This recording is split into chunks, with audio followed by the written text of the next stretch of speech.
Salam, bugün döymə xəmirlə qozulu, yumşaq kətə resepti bölüşürəm.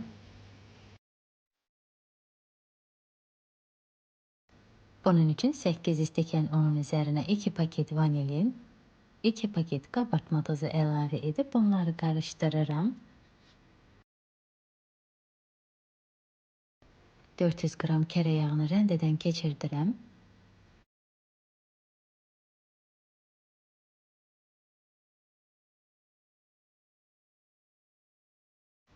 Bunları uma şalına gətirirəm.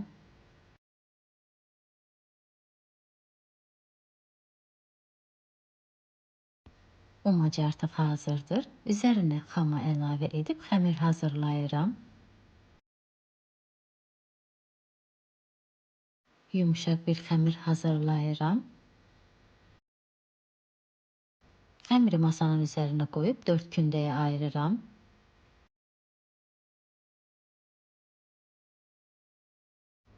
Kündələri unladığım qaba yerləşdirib üzərini paketlə örtüb soyuducuda 30 dəqiqə dinləndirirəm.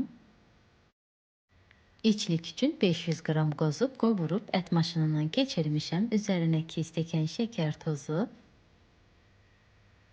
1 çay qaşığı hil əlavə edib bunları qarışdırıb həll edirəm.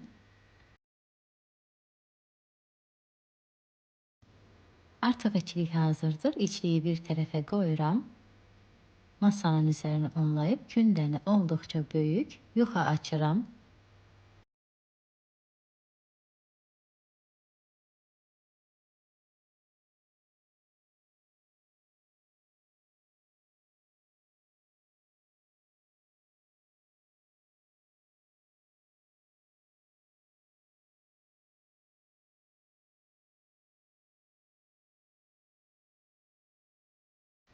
Yuxanı bu böyüklükdə açdıqdan sonra üzərinə hazır içlikdən əlavə edirəm.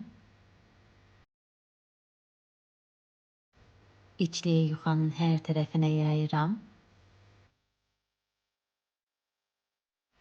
Oxlovla içliyin üzərindən yayıb xəmirə yapışdırıram ki, həmi kəsərkən, həmi bişərkən içlik axmasın. Daha sonra bunu rulet şəklində bükürəm.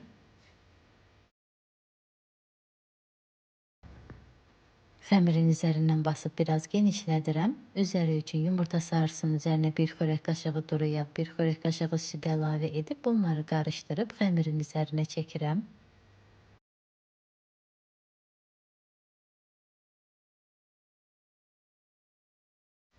Xəmiri 2 sm qalınlığında kəsirəm.